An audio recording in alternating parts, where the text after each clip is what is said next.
Dear students, good morning, how are you. आप सब कैसे हैं? मैं PS तिवारी आप सभी का अपनी क्लास में स्वागत करता हूं। जैसे कि मेरा कल टॉपिक था न्यूमेरिकल क्वेश्चन। न्यूमेरिकल आप लोग जो दिए थे उसको आप लोग सॉल्व करिए और उसका आंसर आप लोग कमेंट के बाद में बताइएगा, ठीक है। आज का जो मेरा नेक्स्ट टॉपिक है, आज अपन डिस्कस करेंगे दो संबद्ध आवेशित चालकों में आवेश का पुनर्वितरण। इंग्लिश में क्या कहेंगे? Sharing of charge between two conductors connecting together. मतलब कि जो अपन मान लेंगे कि दो आवेशित चालक रहेंगे और उसे अपन क्या करेंगे कि आवेशित चालक को एक चालक तार द्वारा जोड़ेंगे। जब उसको चालक तार द्वारा जोड़ेंगे, आवेश का क्या होगा कि प्रवाह होगा, यानी कि फ्लो ऑफ चार्ज होगा, फ्लोइंग ऑफ चार्ज। तो फ्लोइंग ऑफ चार्ज कैसे होगा? देखिए, पहले अपन चार्ज को फ्लो होने से पहले हम आपको एक बार आपके अवर डेली लाइफ जो यूज करते हैं अपन लोग, जो टंकी में पानी होता है, हमने बिहार वाले पार्ट पढ़ाया था, सेकंड चैप्टर में बताया था अगर आपको कि अगर मान लीजिए कि दो टंकियां थी आपके पास, ऐसा कुछ याद होगा, इसको मत बनाइएगा और बेसिक समझने के लिए कि दो टंकी हैं आपके पास, दोनों टंकी का प्लेन तल क्या है, इक्वल है। और अपन अगर एक टंकी में पानी की मात्रा वाटर क्वांटिटी ज़्यादा कर देते हैं और एक टंकी में क्या करते हैं अपन कि वाटर क्वांटिटी कम कर देते हैं, ठीक है। अब इसमें जो पानी का प्रवाह होगा, तो पानी का प्रवाह किस तरह कहाँ से कहाँ होगा? अगर इसको अपन जोड़ दिया जाए, ये आपकी दो कनेक्टेड पाइप हो जाए, इसको अपन जोड़ दें आपस में, तो पानी का प्रवाह कहाँ से कहाँ होगा? तो आप यही जवाब देंगे कि जिसमें पानी अधिक भरा है उस वाली से, यानी कि टंकी ए से टंकी बी की ओर पानी का प्रवाह होगा, क्योंकि ए ग्रेटर देन बी है। ए आपका क्या है? बड़ा है, बी आपका छोटा है। तो सीधे से जवाब आप बड़ी सरलता से बता पाएंगे कि पानी का प्रवाह क्या होगा कि अधिक सतह वाले क्षेत्र से कम सतह वाले क्षेत्र की ओर होगा। जब तक दोनों टंकी का पानी आपस में बराबर नहीं हो जाएगा, तब तक यह पानी का प्रवाह कंटिन्यू चलता रहेगा। जैसे ही इसका पानी बह करके इसमें आ जाए और इसका दोनों का वाटर लेवल इक्वल हो जाए, पानी का जो लेवल इक्वल हो जाएगा, तो पानी का जो फ्लोइंग है, वाटर ऑफ फ्लोइंग अपने आप रुक जाएगा। बस अगर आपने इस कॉन्सेप्ट को समझ लिया होगा तो आपने आवेशित चालक में आवेश के पुनर्वितरण को समझ लेंगे। यही घटना हम आवेश के बारे में बताएंगे कि जब दो आवेशित चालकों को, समझिएगा, इसको लिखना नहीं समझना है, हम वहां पे क्या बताएंगे कि जब दो आवेशित चालकों को चालक तार द्वारा जोड़ देते, मतलब कि जैसे मान लीजिए कि आपके दो आवेशित चालक हैं, इस आवेशित चालक को क्या करते हैं कि अपन एक चालक तार से जोड़ देते हैं, इसके माध्यम से जोड़ दिए। जब अपन इसको जोड़ देंगे कुछ इस प्रकार से, तो क्या होता है कि आवेश का प्रवाह अधिक चालक वाले से क्या हो जाएगा, कम चालक वाले चालक में जाएगा, ठीक है। और यह आवेश का प्रवाह तब तक होगा जब तक कि दोनों चालकों का आवेश समान ना हो जाए। कुल मिलाकर अगर आपने एनालिसिस किया होगा तो इसमें आप देख पा रहे होंगे कि जो कंडीशन यहाँ पे लागू हुई थी, फॉलो हुई थी, वही कंडीशन आवेश के चार्ज में होती। चलिए उसके लिए भी अपन थोड़ा डायग्राम बनाते हैं। ये हमने वाटर के माध्यम से समझा था, अब अपन समझने का प्रयास करेंगे जो हमारे फिजिक्स में समझाया गया है। मान लीजिए क्या बोला गया है कि दो आवेशित चालक, सपोज दैट आपके पास दो आवेशित चालक हैं, इसका नाम हमने मान लिया चालक ए, कंडक्टर ए, एंड इसको अपन मान लिया कंडक्टर बी, राइट। आपके पास दो चालक हो गए ए एंड बी, ओके। अब देखिए अपन क्या बोले हैं कि ये दोनों चालक को चालक तार द्वारा जोड़ दिया जाए। अब अपन क्या करते हैं कि दोनों चालक को चालक तार से जोड़ देते, मतलब कि ये आपके एक चालक तार कंडक्टर वायर हो गई, इसके माध्यम से हमने क्या किया, आपस में जोड़ दिया, ठीक है। ये आपका एक चालक स्टैंड भी बना देते हैं, एक चालक आपका ये हो गया कुछ इस प्रकार से, फिर ठीक है, इसका स्टैंड हो गया। दूसरा चालक जो हमारा था बी कुछ इस प्रकार से हो गया, ठीक है। आप समझ पा रहे होंगे, ये हो गया आपका बी हो गया और इसका स्टैंड कुछ इस प्रकार से हो गया, ठीक। अपन पहले मतलब इसमें क्या लिखेंगे, जब व्यंजक कराएं तो हम बताएंगे कि माना दो चालक ए और बी हैं जिन्हें एक चालक तार द्वारा जोड़ दिया गया है। लेकिन पहले अपन इसके प्रवाह को समझने का प्रयास कर रहे हैं, फ्लोइंग ऑफ चार्ज की, चार्ज का फ्लोइंग कैसे हो रहा, हम क्या बताएंगे, समझिएगा। क्या बता रहे हैं कि जब दो आवेशित चालक ए और बी, या ऐसे भी कह सकते हैं कि जब दो आवेशित चालक, लिखना नहीं अभी, सब समझना है आपको, जब दो आवेशित चालकों को एक चालक तार, ये जो आपका लिख रहा है वायर मुड़ा हुआ, जब दो आवेशी चालकों को एक चालक तार द्वारा जोड़ दिया जाता है, मतलब हमने क्या किया, ए और बी को आपस में जोड़ दिए, ए को बी से अथवा बी को ए से जोड़ दिए। जब आपस में जोड़ दिया जाता है तो क्या होता है, आवेश का प्रवाह अधिक चालक वाले से कम चालक वाले चालक की ओर होती है। मतलब जैसे दो चालक हैं आवेशी चालक, तो मान लीजिए कि अगर इसका आवेशी चालक कितनी ज्यादा है, इसमें मान लीजिए 50 कूलाम चार्ज है और इसमें आप मान लीजिए 40 कूलाम चार्ज, सपोज दैट, मानना हम बुक में नहीं माना गया लेकिन मैंने आपको समझाने के लिए मान रहे हैं कि मान लीजिए किसमें क्या है, इसमें चार्ज आपका 40 कूलाम है और इसमें आपका जो चार्ज है वो चार्ज कितना है आपका 40 कूलाम है। अब आप समझिए अधिक किसमें कहेंगे, सीधी सी बात है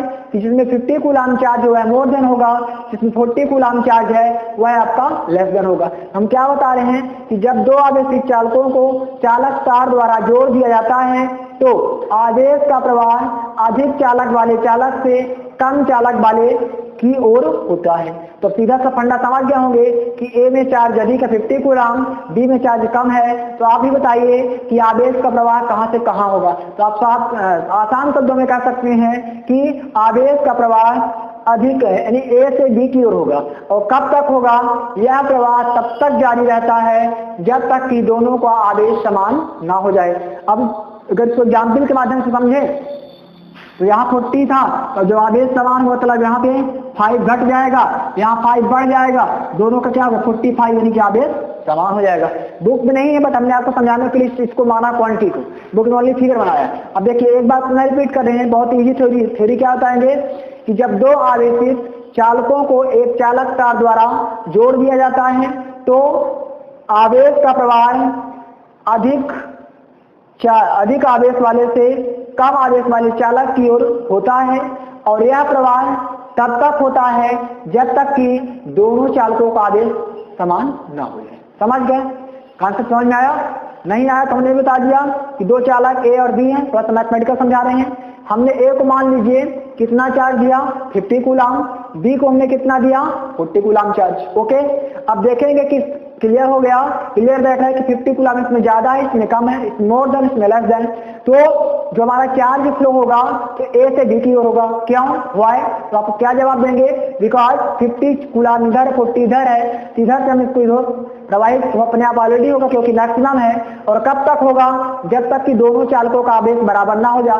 तो आवेश को बराबर करने के लिए क्या करेंगे कि 5 उधर दे देंगे, 45 हो जाएगा और 5 यहाँ पे रहेगा तो ऑलरेडी क्या हो जाएगा 45। तो जब दोनों में 45 कूलाम चार्ज हो जाएगा, दोनों का आवेश क्या हो जाएगा बराबर। जब आवेश बराबर तो आवेश का प्रवाह होना रुक जाएगा, यानी कि फ्लोइंग चार्ज जो है वह ऑटोमेटिक रुक जाएगा। ठीक, तो सीधा सा कॉन्सेप्ट था। क्या बताएंगे कि जब दो आवेशित चालकों को चालक तार द्वारा जोड़ते हैं या जोड़ दिया जाता है तो आवेश का प्रवाह अधिक चालक वाले क्षेत्र से कम चालक वाले क्षेत्र की ओर होता है और यह प्रवाह तब तक जारी रहता है जब तक कि दोनों चालकों का आवेश आपस में समान नहीं हो जाता। ओके, एक कॉन्सेप्ट समझ में आ गया। अगर आप कोई कॉन्सेप्ट समझ में आया तो ठीक, इसको लिखना नहीं ओनली समझना था, अकॉर्डिंग टू वाइवा के हिसाब से क्वेश्चन था। अब अपन इसी में डेरिवेशन करेंगे। ठीक है, तो उभयनिष्ठ विभव के लिए व्यंजक कराएंगे। इसमें डायग्राम आप बना लीजिए क्योंकि उसमें डेरिवेशन में डायग्राम आपको बनाना पड़ेगा। ठीक है, जो थ्योरी लिखा है थ्योरी के लिए नेसेसरी नहीं है, बट अब अपन जो इसमें अगली हेडिंग इसके अंदर डाल रहे हैं उभयनिष्ठ विभव के लिए व्यंजक डाली हेडिंग, इसी के अंदर की हेडिंग है। इसमें 3-4 हेडिंग मिलेगी लेकिन जो लास्ट मिलेगी सबसे मोस्ट रहेगी। उभयनिष्ठ विभव के लिए व्यंजक के लिए व्यंजक, डेरिवेशन फॉर कॉमन पोटेंशियल। उभयनिष्ठ विभव के लिए व्यंजक डायग्राम आपको यही रहेगा, बस इसमें क्या करेंगे, इसको हम सब मिटा देंगे, इस डायग्राम को आप लोग बनाइए। ठीक है, फिर हम इसमें कुछ नामकरण कर देंगे। इस कैपेसिटेंस का नाम हो जाएगा C1 और इसका नाम हो जाएगा C2। अब आप इस डायग्राम को वैसे बना लीजिए, फिर हम इसको समझा देते हैं और आपको लिखा देते हैं। ठीक है, जैसा कहें वैसा कर देंगे। तो लिखिए, माना दो विद्युत रोधी चालक आइसोलेटेड कंडक्टर ए और बी हैं। माना दो विद्युत रोधी चालक दो विद्युत रोधी चालक isolated conductor A and B हैं, ए एंड बी हैं। हम क्या बोले हैं, जो डायग्राम बनाए हैं वही लिख रहे हैं। हमने क्या लिखा है कि माना दो विद्युत रोधी, मतलब ये विद्युत रोधी चालक इंसुलेटेड हैं, क्या है, ए और बी है। अब आप फिगर देखेंगे तो इनकी धारिता आपको स्वयं समझ में आ रही होगी कि जिनकी विद्युत धारिता क्या है, C1 और C2। तो लिख सकते हैं, देखिए ए की विद्युत धारिता C1 है, बी की विद्युत धारिता C2 है। तो लिख सकते हैं जिनकी विद्युत धारिता C1 और C2 है।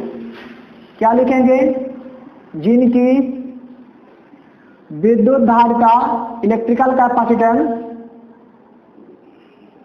जिनकी विद्युत धारिता C1 और C2 हैं। देखिए समझिएगा, दो आपके विद्युत रोधी पदार्थ ए और बी हो गया, फिर इनकी विद्युत धारिता क्या है, देखिए ए की C1 है, बी की C2 है। हमने क्या लिखा कि जिनकी विद्युत धारिता C1 और C2 है। फिर आगे आप बताइए क्या करेंगे, हमने आवेश मानेंगे तो C1 और C2 मानेंगे, तो हमें लिखेंगे कि ए को Q1 आवेश तथा बी को Q2 आवेश देने पर, लिख लीजिए, चालक ए को Q1 आवेश देने पर उसका विभव V1, चालक ए को Q1 आवेश देने पर, Q1 आवेश देने पर उसका विभव V1 तथा चालक बी को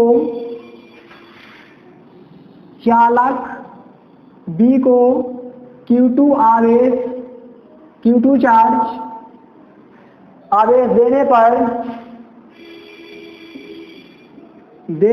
उसका विभव V2 हो जाता है, उसका विभव पोटेंशियल V2 हो जाता है। बहुत ही लैंग्वेज है। देखिए आपके पास दो चालक ए और बी हैं, जिनकी धारिता C1 और C2 है। अब क्या बोल रहा कि चालक ए को Q1 आवेश देते हैं, इसका विभव क्या हो जाएगा, V1। यहाँ पे क्या बोल रहा, चालक बी को Q2 आवेश देते हैं, इसका विभव क्या हो जाता है, V2। तो हमने वही लिखा है कि चालक ए को Q1 आवेश देने पर उसका विभव V1 तथा चालक बी को Q2 आवेश देने पर उसका विभव V2 हो जाता है। Q1 के साथ V1, Q2 के साथ V2। सीधा सा कॉन्सेप्ट रखिए कि जो पहला चालक ए है, ए में सब कुछ 1 है, C1 Q1 V1। दूसरा जो आपका चालक बी है, इसमें आपका सब कुछ 2 है, C2 Q2 V2। यानी कि 1 के साथ 1 वाला इंक्लूड है, 2 के साथ 2। Capacitance C1 charge Q1 potential V1, capacitance C2 charge Q2 potential V2। ठीक है, अगर डायग्राम समझ में आए तो यहाँ तक लिखिए। आप लोग डायग्राम जरूर बना लीजिएगा, अगर डायग्राम न बनाए तो नंबर आपका कट सकता है। ठीक है, अब लिखिए आप लोग, आता है कुल आवेश Q equal to Q1 plus Q2। आता है कुल आवेश, देयरफॉर टोटल चार्ज, कुल आवेश Q will be equal Q1 plus Q2।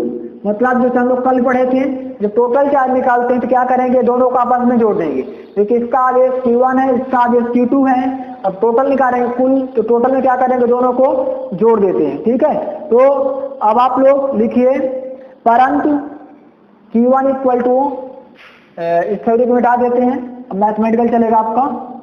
परंतु Q1 equal to C1 V1,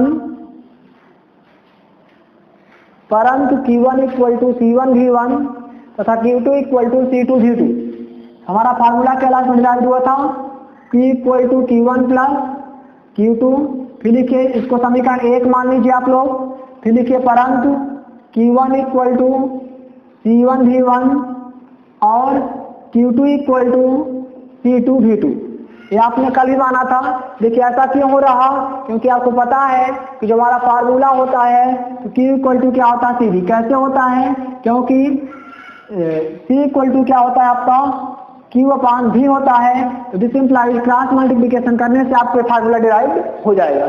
जब आपको फार्मूला डिराइव हो जाएगा, जो हमारा मेन फार्मूला बनेगा तो यही बनेगा। ठीक है, तो क्या हो जाएगा आपका, इसके साथ लिखिए, समीकरण 1 में यह मान रखने पर,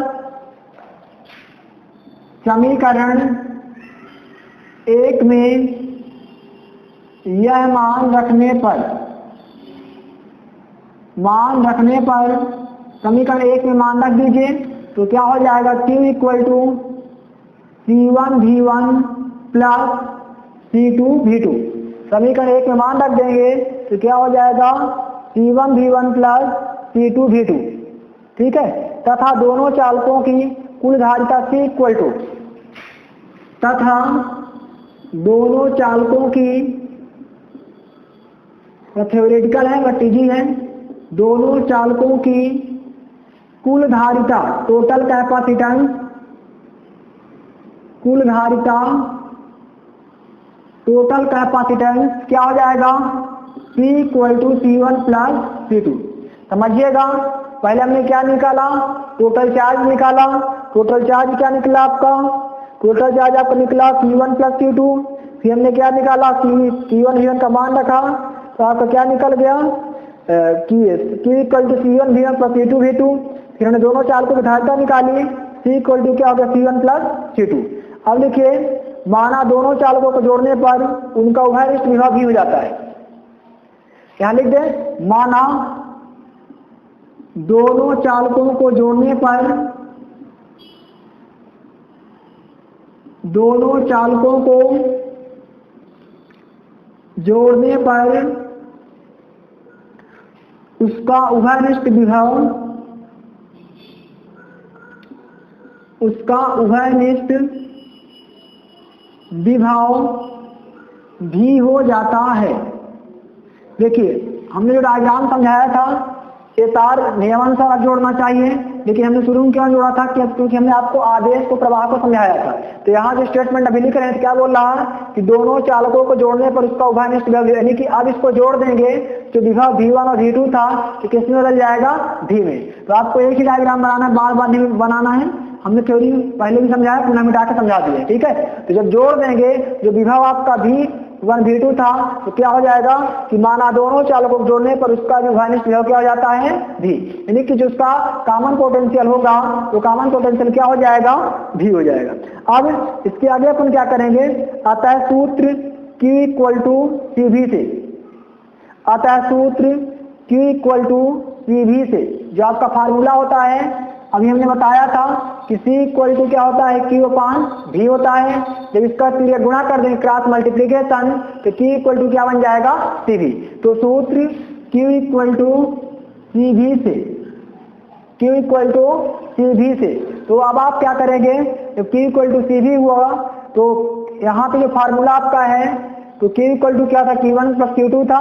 यहाँ पे क्या था, Q equal to C1V1 plus C2V2 था, लेकिन V1 V2 किस में बदल गया, V में। तो अपन इसको ऐसे कह देंगे कि Q1 plus Q2 equal to C1 plus C2 into V। इसी फॉर्मेट में शायद आएगा, आपकी बुक में भी यही फॉर्मेट दिया है कि Q1 plus Q2 equal to C1 plus C2 into V। ठीक है, तो अपन यहाँ से इसको मिटा देते हैं, डायग्राम की आवश्यकता नहीं है, ये सभी टॉपिक में ही आएगा। देखिए, हमने यहाँ पे क्या करना चाह रहे हैं, बता रहे हैं आपको। देखिए, हमने जो पहला Q निकाला, Q का मान क्या था, Q1 प्लस Q2 था। फिर हमने यहाँ पे मान रखा तो यहाँ पे निकला, और C इक्वल टू क्या निकला, C1 प्लस C2 निकला। लेकिन जो उभयनिष्ठ विभव क्या आया आपका, V आया। तो उभयनिष्ठ विभव V आएगा तो क्या लिखेंगे, Q1 प्लस Q2,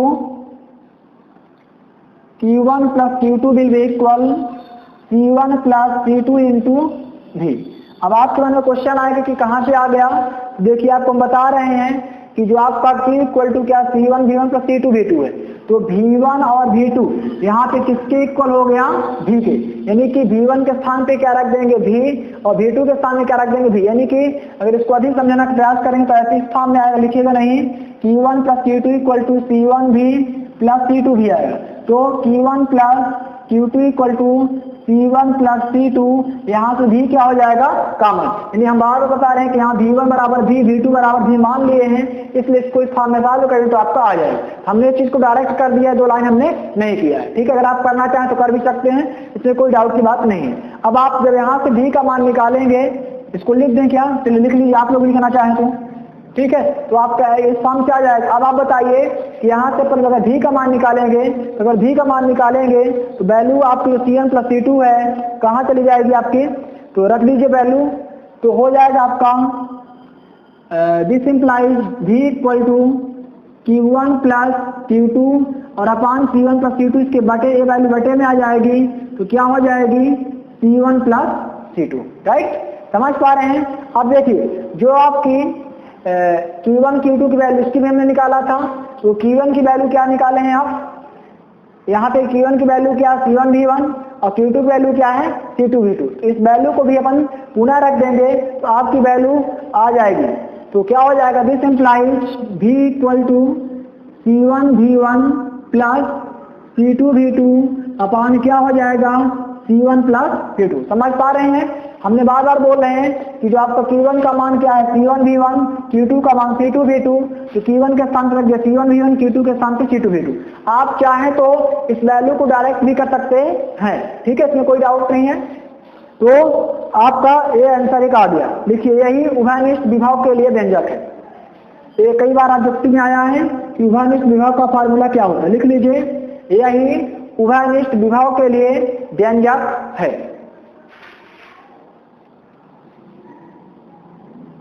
यही उभयनिष्ठ विभव के लिए व्यंजक है। अब इसी के अंदर दूसरा टॉपिक आएगा, इसमें 3 टॉपिक मिलेंगे, लेकिन जो सबसे मोस्ट है लास्ट वाला है। अब इसी के अंदर इरेज कर दें। लिखिए आदेशों का वितरण, डिस्ट्रीब्यूशन ऑफ चार्ज, आदेशों का वितरण, डिस्ट्रीब्यूशन ऑफ चार्ज, आदेशों का वितरण। यहां लिखेंगे अपन, पहले वाले में क्या था, उभयनिष्ठ विभव के लिए व्यंजक, यहाँ पे है आदेशों का वितरण, चार्ज डिस्ट्रीब्यूशन या डिस्ट्रीब्यूशन ऑफ चार्ज। आपका जो फिगर रहेगा, फिगर वही रहेगा, फिगर हम बार बार ना बनाएंगे, बस इसमें थोड़ा सा थ्योरी लिखेंगे। इसको अरेंज कर दें। चलिए दूसरे में थोड़ी थ्योरी लिखेंगे, तो लिखिए आप लोग थ्योरी लिखने का प्रयास करिए। लिखिए ये दोनों चालकों को जोड़ने पर उन पर आदेश की मात्रा, यदि दोनों चालकों को जोड़ने पर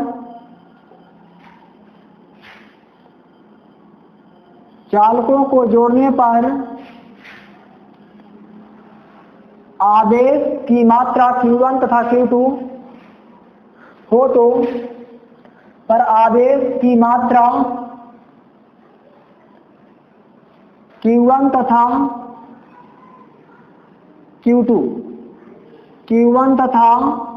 Q2 हो तो, मतलब अभी हमने जो डायग्राम बनाया था फर्स्ट वाले में, सभी में एक ही डायग्राम बनेगा। अभी वाले में, इस वाले में इसकी बात जोताएंगे, पुनः कहीं तो बना देंगे।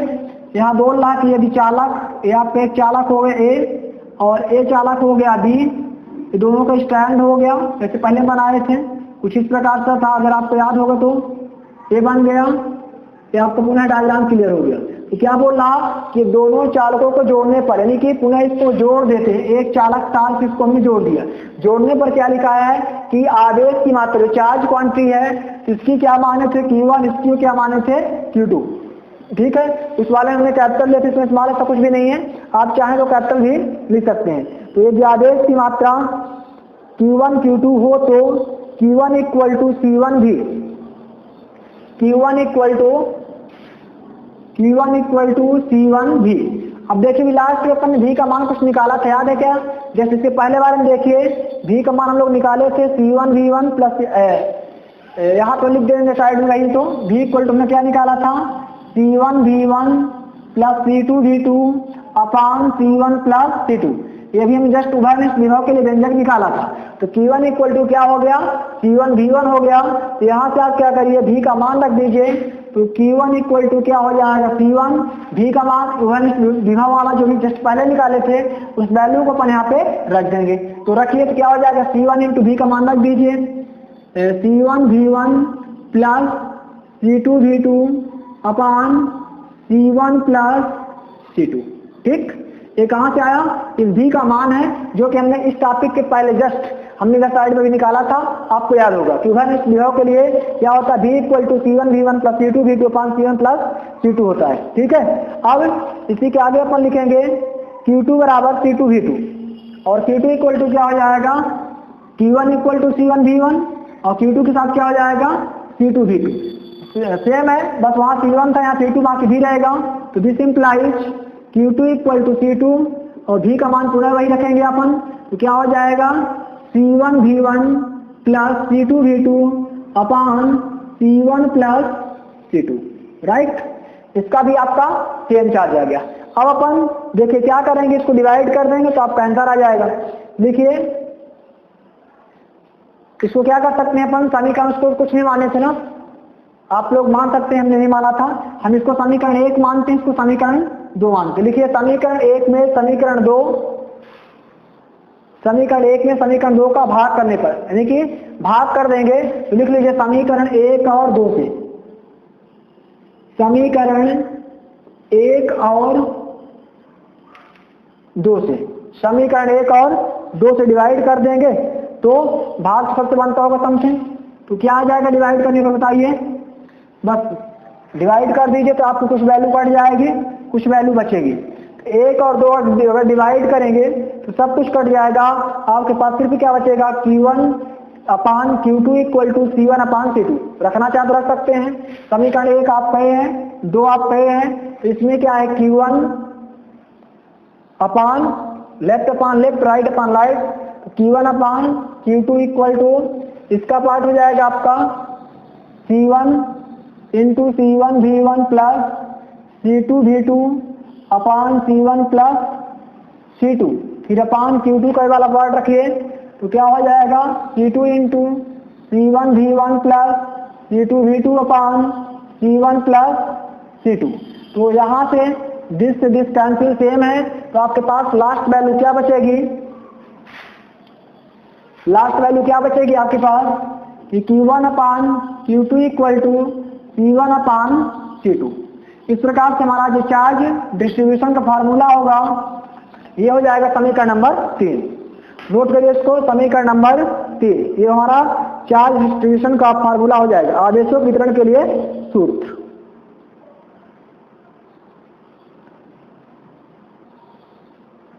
हो गया यहाँ तक। लिखिए आगे, आता है 2 आवेशित चालकों को जोड़ने पर, आता है 2 आवेशित चालकों को जोड़ने पर उनमें आवेश का वितरण, उनमें आवेश का वितरण उनकी विद्युत धारिताओं के अनुपात में होता है, उनमें आवेश का वितरण उनकी विद्युत धारिताओं के अनुपात में होता है। अब इसके आगे बहुत ही मोस्ट टॉपिक पढ़ेंगे, वो अपने आप में बहुत ही काफी मोस्ट मैथमेटिकल है। इसी के अंदर ही तीसरा पार्ट, देखिए मैंने इसमें 2 पार्ट बताया, तो लास्ट पार्ट रहेगा आवेशों के वितरण में ऊर्जा हाथ का व्यंजक, बहुत ही मोस्ट, जो 5 नंबर में आपके मेन एग्जाम में फिक्स है कि आएगा ही आएगा, आता है। तो इसको अपन नेक्स्ट क्लास में लेंगे, क्योंकि ज्यादा हो जाएगा तो बोलते ना कहते सर्वत्र आप लोग ज्यादा पढ़ने के साथ बोरिंग हो जाएंगे। तो मैं आज का टॉपिक यहीं तक करता हूँ, और आपको मेरी क्लास कैसी लगी, ठीक है, आप अपने आप को अच्छा से अच्छा बनाने का प्रयास करिए। देखिए हर व्यक्ति अपने आप को अच्छा बताता है और बनना चाहता है, लेकिन बन नहीं पाता है। तो आपका एक प्रयास, हमारा भी एक प्रयास होना चाहिए कि व्यक्ति अपने आप को जितना अच्छा से अच्छा बेहतरीन बना सके तो बना सकता है, ठीक है ना। क्योंकि व्यक्ति का व्यक्तित्व, व्यक्ति का चरित्र ही व्यक्ति के विकास का सर्वांगीण अंग है, ठीक है, सर्वांगीण है, सब कुछ है। तो आप अपने आप को जितना बेहतरीन बना सकें वो आपके लिए सबसे बड़ा ऑफर है। बाकी इस संसार में सब कुछ ऐसा माया होना है, ठीक है। तो आप अपने आप को एक बेहतरीन बनने का प्रयास करिए, ठीक है। एक अच्छे कैरेक्टर, गुड कैरेक्टर का क्रिएशन करिए। और आपको मेरी क्लास कैसी लगी, अगर आपको मेरी क्लास आपको लाइक लग रही है, अच्छी लग रही है, पसंद आ रही है, तो आप प्लीज अधिक से अधिक अपने दोस्तों के बीच शेयर करें। Okay, thanks for watching video. जय हिंद।